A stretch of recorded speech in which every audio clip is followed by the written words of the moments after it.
So this is a review of Star Wars Jedi Fallen Order.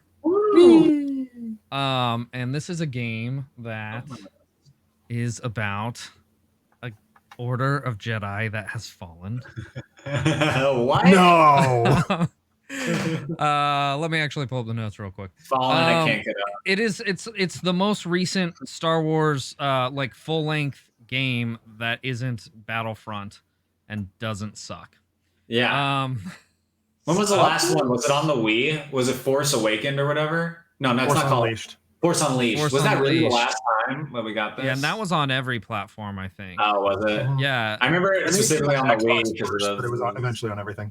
Yeah. So let's see. Jedi Fallen Order. It was developed by Respawn, which, if you know who Respawn is, they're the people behind Titanfall.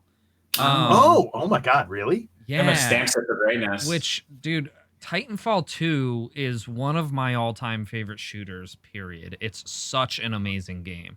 And it was great. slept on, man. Like, I don't know why. That game was not a very successful game.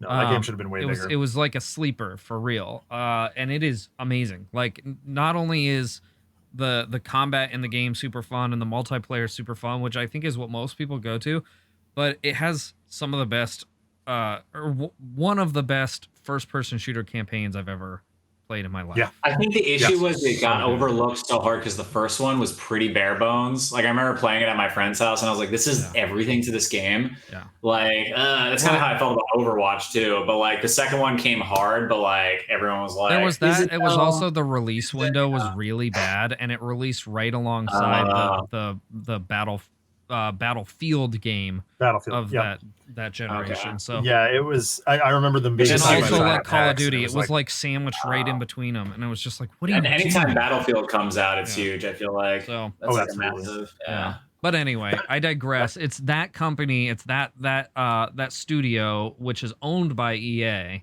which is why they Turd sandwich it sometimes. yes, but Respawn's had like a obviously a pretty good track record. So this was their first like non-first person shooter game though. And I think they did overall a pretty damn good job. This game came out on November 15th, 2019. It came out on every platform for the most part, I believe, except for Nintendo Switch, because EA really doesn't like Nintendo. Is that what it is? Yeah, well, they're not huge fans of Nintendo. It's weird because they would sell a lot on a child's console. Like not to call Nintendo. Well, they're starting they to own open the up. Sims. Of course they would. Yeah, they're starting to open up to them shit. because of their sales. But like early on with the Switch, they wanted nothing to do with it. Can you imagine if they put the Sims on the Switch? It's like so stupid not to have that in Animal Crossing. It's like the perfect thing to put. It's like, what? Yeah. Well, I watch people play Animal Crossing. I'm like, I'd just rather play The Sims. Honestly, yeah. After seeing more of The Sims recently, I'm kind of like it has more to like access and potential than Animal Crossing. Animal Crossing is like how much can you make your life awesome? Like you're this guy and you make your life awesome. And The Sims is how can you make like a creation, a civilization, and be God? How can you make these guys' lives miserable? Those are both it's more terrible like games. playing God. Yeah, they're both awful games, Paul. But like, let's wait till we get to Burnout. Let's wait till we get to the subject. Actually, I like Good call. Burnout. Oh wait, we're not talking about Well, not that. No, I'm saying. It's like wait till we get to the subject tonight. We'll talk about these games. Yeah, more. I'm cool with that. All right. I'm certain. All right, so back on the Star Wars review. Is that what we're doing? Yeah. So I played this on PlayStation, on PS4. It was funny, actually. My brother and I both got it for each other for Christmas the year it came out. Oh, that's so fun. like, that was funny. Could have just bought it for ourselves. It's a better as a gift. Yeah, exactly. It was pretty fun. It is free to play on Game Pass now and on EA Play. But you can get it for $50 generally. I believe it's also on sale right now on Steam for $25. Yeah. Oh. So what did I like about the game? The game is a really fun Star Wars game. It's got a fun Star Wars story about, fun Star Wars characters in a fun Star Wars universe. That's all we ask. Really well executed for the most part. Now, is it first party or like primary characters, or is it like a weird corner case? Are you made There, up? Basically? there are some primary characters in the game, but not very many. I see. I like that. Is And the story arc itself canon, or is like the story arc itself completely made up? the story arc is canon. Yeah. Like Oh, Disney okay. canon or EU canon? Disney canon, because this came out any property that came out after Interesting. Disney Oh, that's took true. over Yeah, that's right. That's true. Yeah. is Very interesting. Okay, Um, so it's almost worth playing for a Star Wars fan. Yeah. Just yeah. on that alone, really. Mm-hmm. Okay. So let me look at something real quick. How weird is that? Sorry, you just have like some. Josh looks purple here. I don't know why. As usual. I don't think I can fix it. But anyway, back Josh, on the I told you review. to stop eating Barney. Yeah, I'm exactly. trying. He's delicious. Shut up in the closet. I think I'm just tripping. I swear I didn't have mushrooms on that I think pizza the earlier. shrooms are finally hitting, Yeah. bro. Anyway, what I liked about the game, like I said, it's just a really fun Star Wars story.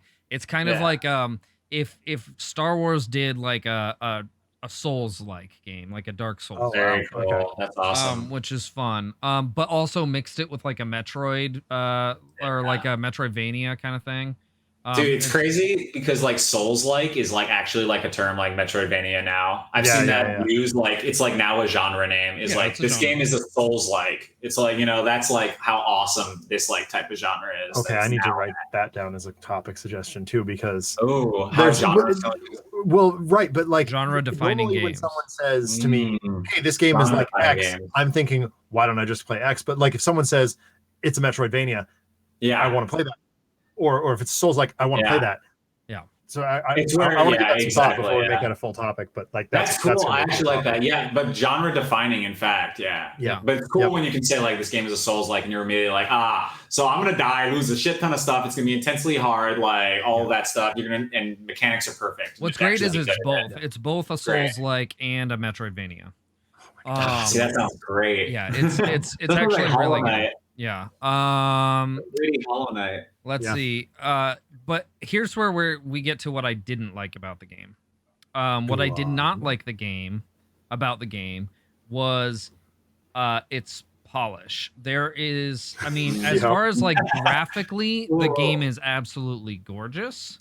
But when it comes to some of the mechanics of the game, it is rough. The combat is not as clean and as smooth and as, you know, deliberate as any other Souls like game that I've played. So that gets, I mean, you get used to it after a while, and it's not game breaking. It doesn't like completely ruin the experience for you, but it does like kind of suck sometimes. Kind of gets you killed a lot, probably. Yeah, it does. Like you can't cancel certain animations and things like that. Things that are kind of like essential for that, you know, super precise style of gameplay. Yeah. So, and then there's a couple like weird animation things. Like I know that when I was playing it, I think it was you, Zach, who kept commenting on how ridiculous he looks when he's running. Oh my God, he looks so dumb when he's running, and the lightsaber is like it's looks like it's just glued to his hip. It doesn't swing at all. Yeah. So there's just some weird it just sticks out at an odd angle. You know? That's awesome. Most of these things seem like stuff that could have been patched, and they never were. Like I started the game when I first got it, which was, you know, in like December of 2009 when it came, or 2019, sorry, when it came out. But I didn't finish it then. And I picked it up like literally, you know, December of 2020, like a year later, and played through it, and these things had not been fixed, you know, and they're things that you would think could just be easily patched. So that was kind of a bummer, to be honest, though, again, didn't ruin the game. The gameplay's really fun other than that. The art is fantastic. There's certain set pieces in and like cinematics in the game that absolutely freaking stunning. Absolutely stunning. And you feel like this is like a really good representation of like the Star Wars universe. The music's great. Awesome. It feels Star Warsy the entire way through, you know, John Williams-esque. I don't know who composed it, but you know, for the most part, it's very Star Warsy. Sound design is fine. Everything sounds like a fucking lightsaber, you know, like it's fine. Like it's got like the good Industrial Light and Magic sounds, you know. Yeah.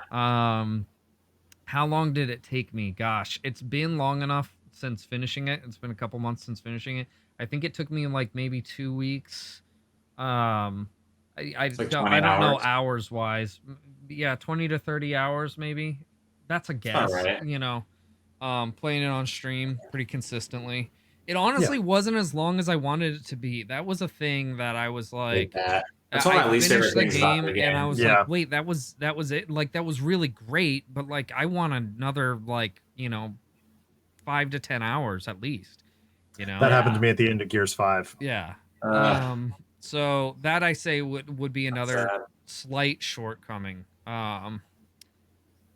Was the game difficult? Yes, and it has several difficulty settings, so it can be pretty much as difficult as you want it to be. The normal difficulty, I would say, if you're used to Souls-like games, not that bad. You know, it's not that difficult compared to other Souls-like games. Now, if you're not, because I remember when I first played this game, I had not played Sekiro yet. I had not played, you know, it had been a long time since I had played a Souls game. I hadn't played any of the Neo games, or I hadn't finished any of the Neo games, I should say. And so I wasn't really, you know, accustomed to playing Souls-likes. Now, in this case, when I came back to it, I had played Neo. I had finished, you know, or I finished Neo. I had played Sekiro. Like I'd played some more, you know, of the regular Dark Souls games and stuff. So it was just like, okay, this is kind of a piece of cake once I got used to it. Honestly, the thing that held me back the most was the clunky, you know, battle mechanics. Is what held me back the most. So, that was kind of a bummer. But like I said, you could make it as hard as you want. I know there's several more difficulty modes above what I played it on. I just played it on the standard, you know, which is what I generally do first playthrough of any game. You know, I'm not trying to crank it to 11 on my first playthrough. You know? We were talking about that on watching Paint Dry last night. Is like when I'm doing a game for myself, I usually tune it to the normal mode because that's what it's called normal for a reason. Yeah, you know, that's kind of what I like. The developers are expecting that this is like the average player. This is what you can handle. And if I'm playing co-op with someone, I usually ramp it up one speed. Yeah. Overall rating and impression. This is an incredible game. Oh wait, would you play a sequel? Absolutely, and I believe a sequel is in the works. Oh, it makes sense. So. Jedi Risen Order. Hopefully, right? Oh my God, go to bed. Hopefully they fix the, you know, like the battle mechanics, shitty like now. you know, and just clean it up a little bit. If they do, it'll be an amazing game, and I'll definitely play it. I'm looking forward to it. Overall rating and impressions. I'm gonna give this an 8.5. Okay, that's solid. Solid, yeah. Because, yeah, exactly. It is a solid game. It is a really good game. It has a good story. It's a beautiful game to look at, but it does just have a few shortcomings, you know? So I can't give it a 9. I can't give it a 10. Yeah, I think an 8.5 is pretty fair for this game. Solid. That's fair. Is it worth buying the current price or waiting for a sale, or should you skip it? Like I said, if you have Game Pass or EA Play, you've got it. You can play it on whatever, you know, platform that you have access to, which actually EA Play can work on your PS5 now. So if you've got an EA Play subscription, you've got access to any EA games on the PS5, which is pretty rad. So then $50 is, I think, you know, at this point, it being a slightly older game, a little much. But like I said before, it's on sale for $25 on Steam right now. I think that's totally fair. It is definitely a worthwhile game worth playing. So yeah, check it out if you haven't. It's a lot of fun. Yeah, I installed it a couple days ago. I haven't played it yet. Yeah, it's so much fun. I think you're gonna have a really fun time. But it does have its shortcomings. That's Absolutely. I mean, my complaints, I watched you play it, so it's like I know what I'm going to complain about. You know ahead what you're of time. in for. Yeah. You know what you're in for. Anyway, that wraps up my review of Jedi Fallen Order. Excellent. Thunderous applause. Switch back to the thing. Excellent.